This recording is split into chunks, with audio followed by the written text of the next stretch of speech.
It started with a whisper. Not the kind that holds secrets or softness, but the kind that leaks through clenched teeth when the pain becomes too much to bear. It hurts to sit, I said, my voice cracking like old wood. My son, Peter, didn't even turn his head. He was standing by the kitchen island, scrolling through his phone, a half-empty beer bottle beside him. You always say that, Mom, he muttered. You're just old. I wanted to believe he didn't mean it, that the words came from stress, from work, from the heavy weight of life, not from cruelty. But the way he sighed, the way he rolled his eyes, it was as though my suffering had become background noise. A broken clock ticking in the corner of his life. The sharp pain stabbed me again as I tried to shift on the couch. My hip, bruised and inflamed, felt like it was on fire. I bit my lip to keep from crying out. My fingers trembled as I reached for the armrest, steadying myself. I was 78. Old, yes. Fragile, maybe. But not invisible. Peter's wife, Julie, stepped into the room just then, holding their toddler. She glanced at me with that same forced smile I'd come to recognize, the one that didn't reach her eyes. You need anything, Grace? She asked without waiting for an answer. She always used my first name now. Not Mom. Not mother-in-law. Just Grace. Like I was a tenant, no, a squatter in their home. I think I need to see a doctor, I whispered.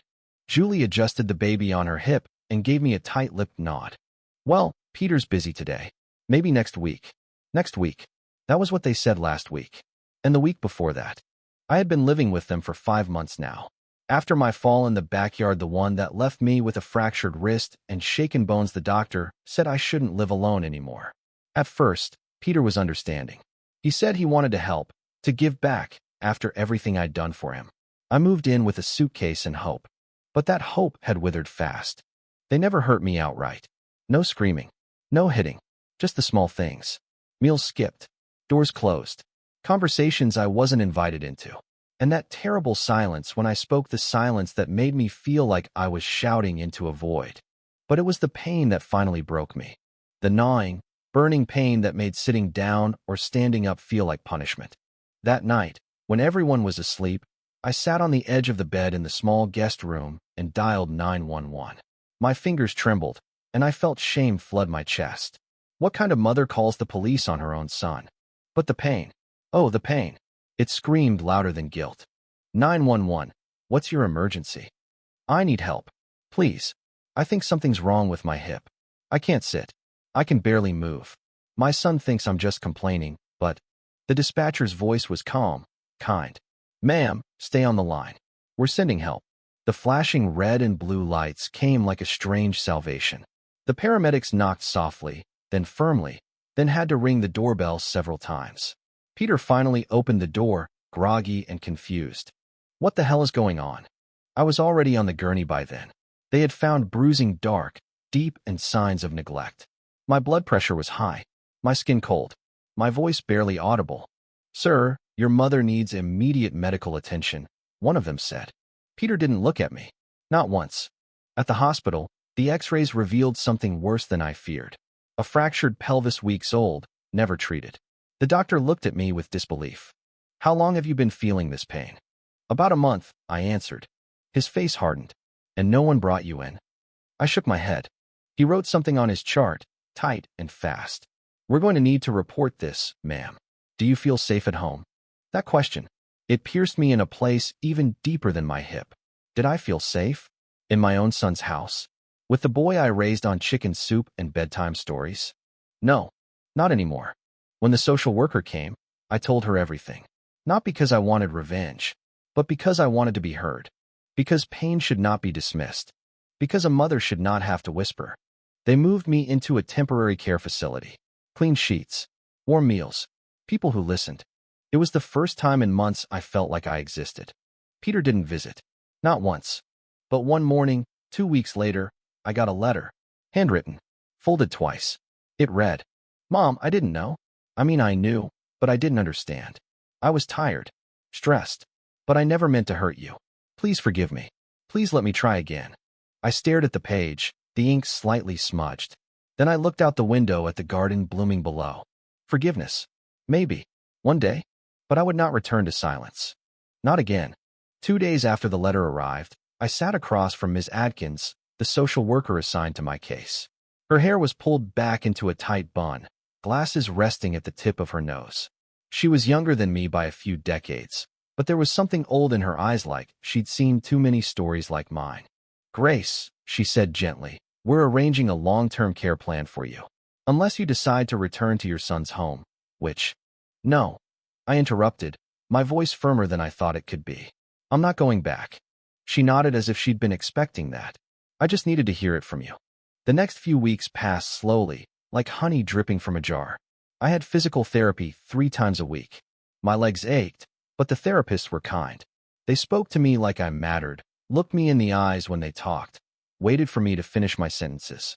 One afternoon, as I was wheeled down the hallway to the garden courtyard, I saw a group of volunteers setting up a piano. An old man, probably in his 80s, sat down and began playing soft jazz. I closed my eyes. For the first time in ages, I felt something close to peace. But it didn't last.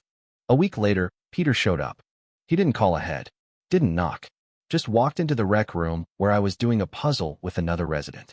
"Mom," he said, hands deep in his jacket pockets. My fingers froze over the puzzle piece I was holding.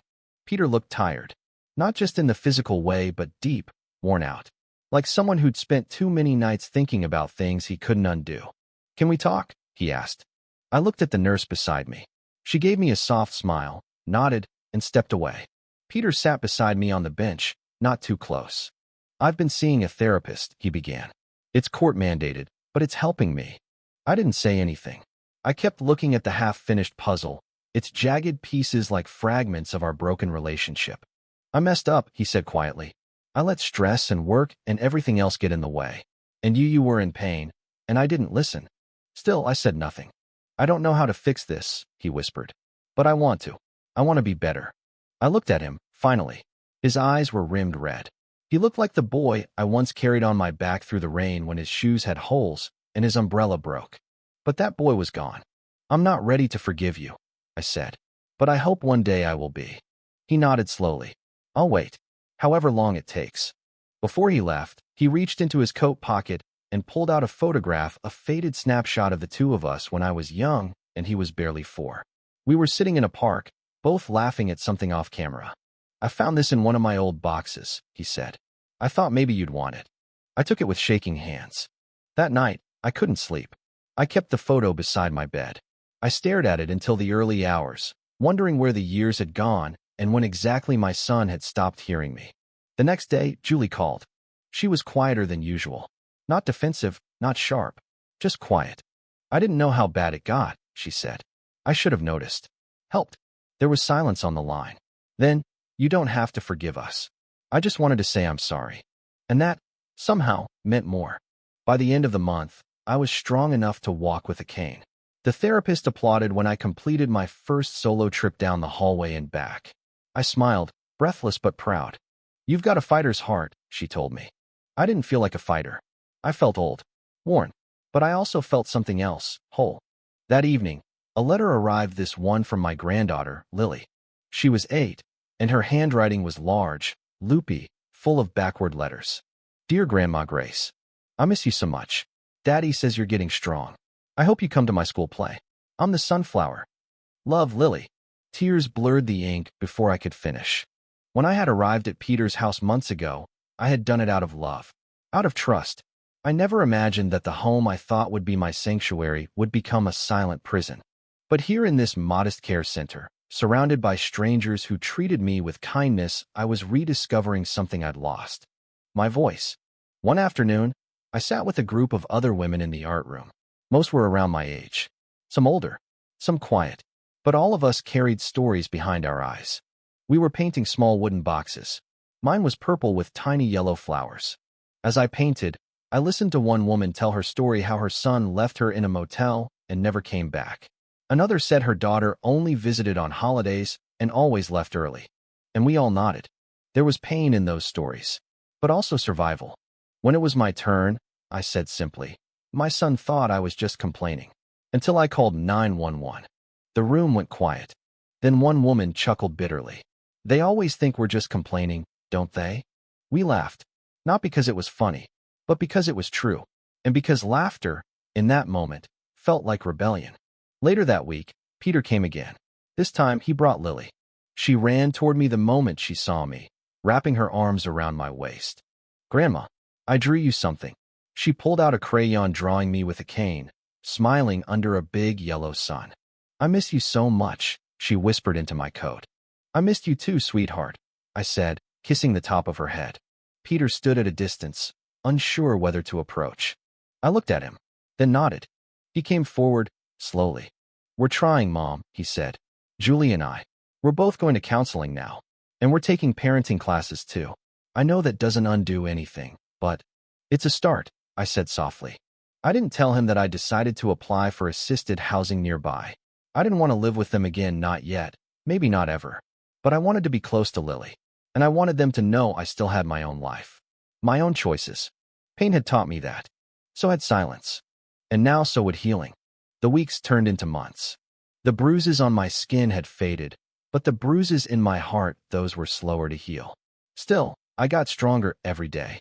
The cane no longer felt like a burden, but a badge of survival. Something I carried not out of shame, but out of proof. I had walked through something most people ignored. I eventually moved into the small assisted apartment complex 10 blocks away from Peter's house. It wasn't much a one-bedroom unit with peeling linoleum floors and creaky cabinets, but it was mine. Mine.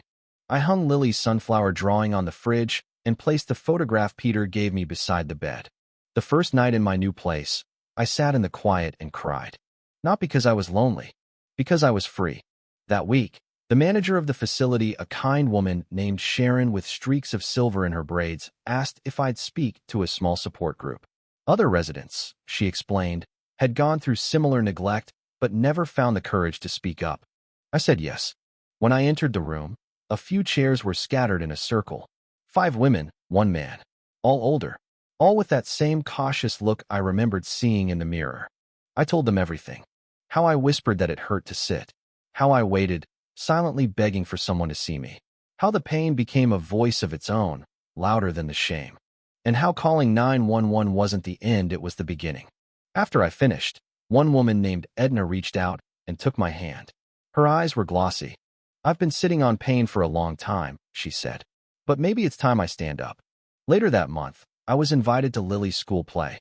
She wore a yellow flowered costume and danced with a group of other children, spinning and swaying like sunlight. When she spotted me in the crowd, her smile lit up her face. I felt something catch in my throat. Peter and Julie sat a few seats down. We didn't speak much that evening, just polite smiles, careful acknowledgments. But when Lily ran to me afterward, wrapping me in a tight hug, Peter watched in silence. I saw something raw behind his eyes. Regret. And something else. Gratitude. A few days later, Peter showed up at my apartment alone. No surprise visit, no family. Just him and 2 cups of coffee. "Can I come in?" he asked. I hesitated, then stepped aside. He handed me the coffee and sat on the couch, fidgeting with the sleeve of his jacket. "I wanted to ask you something," he said finally. "Would you ever consider doing Thanksgiving at our place this year?" I looked at him. Thanksgiving. It used to be my favorite holiday. A time of warmth, of food, of family gathered around a noisy table. That was before the silence, before the weight of being unwelcome settled in the corners of my bones. I sipped the coffee slowly. It was warm, sweet. "I don't know yet," I said. Peter nodded. "That's fair." There was a pause. Then he reached into his pocket and pulled out something small. A hearing aid battery. My brows lifted in confusion. "I found this in your old drawer," he said. "I forgot how much you used to depend on these. I think I just forgot how much you depended on us too." I blinked back tears. He wasn't perfect, but this was something real. Before he left, he looked at me one last time. "I know I can't go back and fix what I ignored, but I can be the man who hears you now." The support group grew. Word spread. I started holding weekly sessions at the apartment complex. Sometimes 5 people came, sometimes 15. Some were survivors of neglect. Others, victims of quiet cruelty. Some had never spoken a word about their pain until that room. We didn't try to fix each other. We listened. That was the point. One woman, Lupe, had spent 2 years with a son who locked her bedroom door from the outside. She used a bucket instead of a toilet. She said she thought that was just what getting old meant. Another, Mr. Benson, was left at a rest stop while his family went on vacation.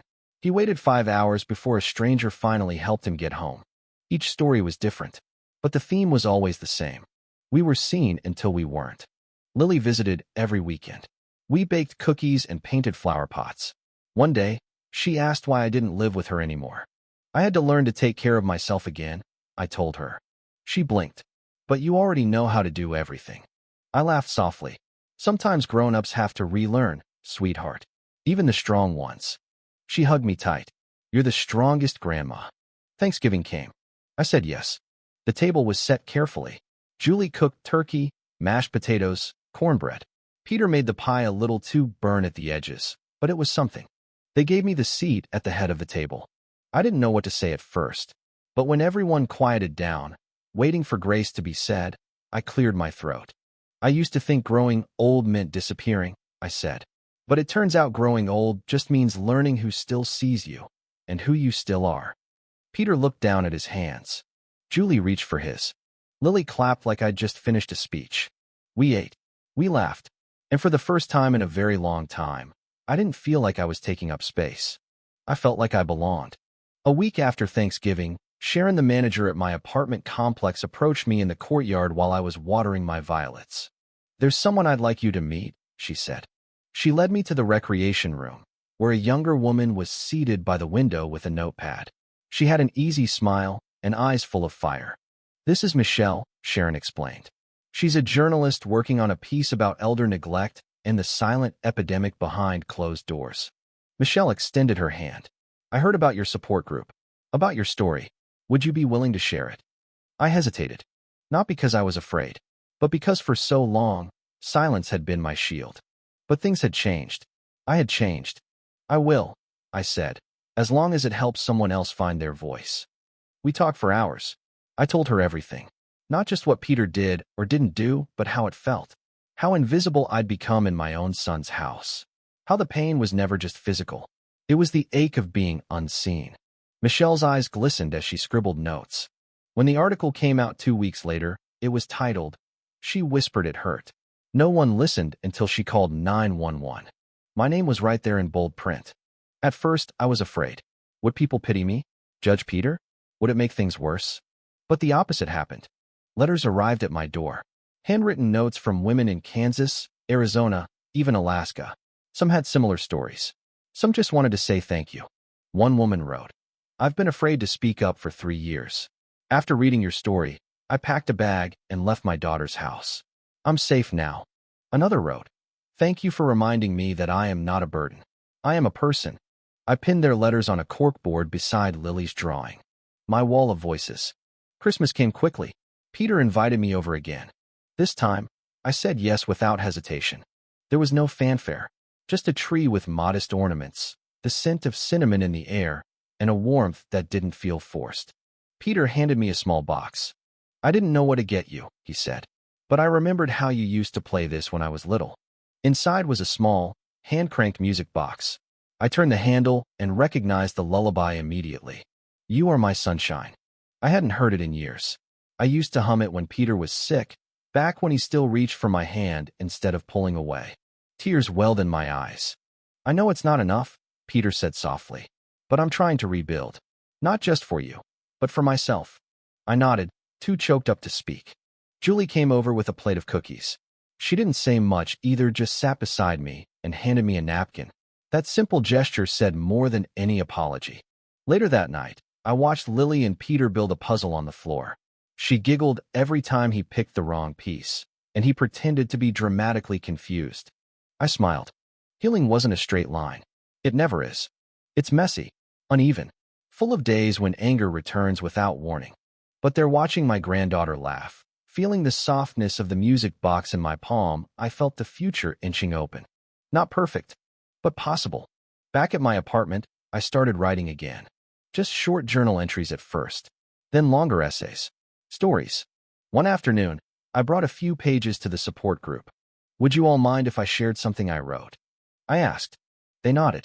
I read aloud a piece titled, The Sound of Being Ignored. In it, I wrote about how silence can scream, how loneliness doesn't come from being alone, but from being erased. When I finished, the room was quiet. Then Lupe wiped her eyes. You need to publish this. Others agreed. So I did. With Michelle's help, we compiled the stories of 6 women and 1 man, all of whom had survived emotional neglect in their later years. We called it Still Here. It wasn't a bestseller, but it didn't need to be. It lived in libraries, on shelves at care centers, and on the desks of lawmakers and nurses and sons and daughters who'd forgotten how to listen. In February, Peter came to one of my meetings. Not as a guest, but as a speaker. He stood at the front of the room, nervous, hands shaking. I ignored my mother's pain, he began.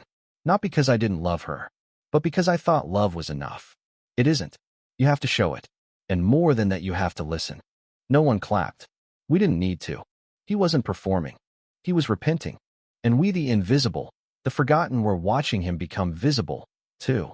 One night, as spring crept in, Lily and I sat on the balcony of my apartment, wrapped in a blanket, watching the city lights flicker.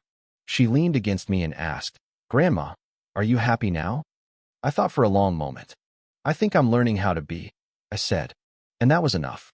For now. Spring turned to summer. The garden at the apartment complex bloomed wildly, tulips, lavender, and yellow daisies poking through the wire fences. I had my small patch now, a raised wooden box filled with marigolds and mint. Every morning, I walked out with my cane, bent down slowly, and pressed my hands into the earth. There was healing in that, a kind of quiet ceremony in watching something grow under your care. One morning, a new resident moved in. Her name was Nadine. Short white hair, lips painted a fierce red, and a voice that sounded like she'd smoked half her life. "I heard you're the famous Grace," she said with a smirk. "I don't know about famous," I smiled. She moved in across the hall. I brought her cookies the second day, and by the end of the week, she was attending my writing circle. The writing group had grown since the article. Residents from other complexes joined in now. We met twice a month in the community room. Some wrote poetry. Others wrote letters they'd never sent. One woman, Beverly, wrote a children's story about a lonely giraffe who was finally noticed when he sang. We laughed. We cried. We read our truths.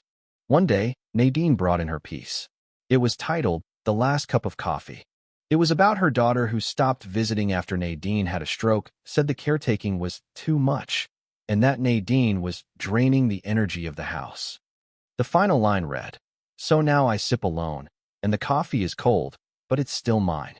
We sat in silence after she finished. That silence didn't feel empty, it felt holy. Peter kept coming back, sometimes with groceries, sometimes just to sit and listen. One afternoon, he stayed late. We were on my balcony, watching the breeze dance through the curtains.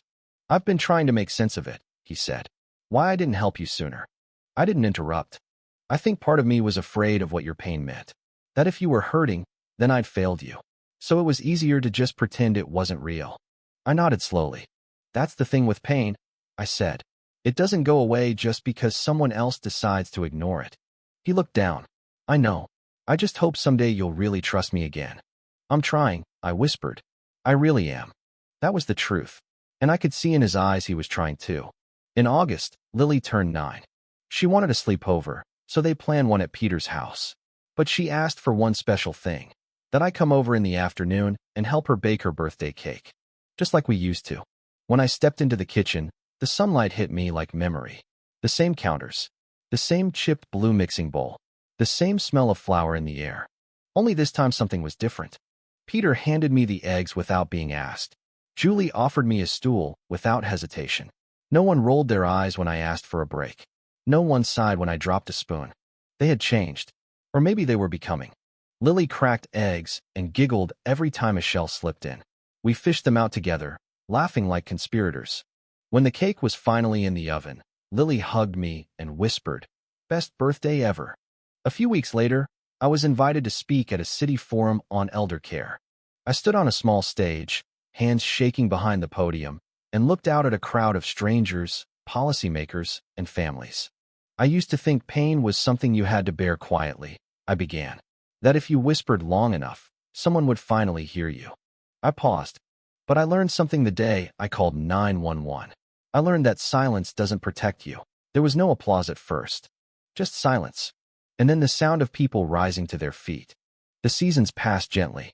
I no longer needed the cane as often. My walks were longer. My naps shorter.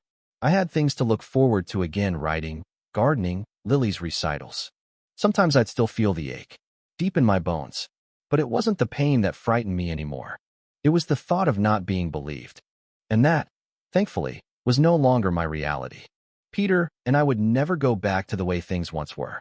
But we were building something new, something honest, sometimes messy, but always real. He called once a week now, not out of duty, but out of care. Julie even dropped by one evening with a book she thought I'd like. She stayed for tea, told me work was stressful, asked me if I needed anything. And I believed her. She had started seeing me again, not as a weight, but as a woman. On the anniversary of my 911 call, I lit a candle. Not to mourn, to mark the moment I stopped whispering. That evening, I hosted a small gathering in the community room. Just a few close friends from the writing group, some neighbors, Lily, Peter, and Julie. I made soup. Nadine brought wine. Lily performed a tiny piano song she learned just for me. When it was over, Peter stood beside me as we cleaned up. "I still think about that night," he said. "So do I. I wish I'd answered differently." "I'm glad you're answering now."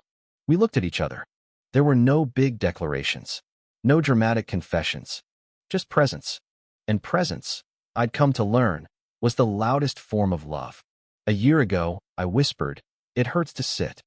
Today, I sat in my own chair, on my own balcony, holding my own cup of coffee. It was warm, and it was mine.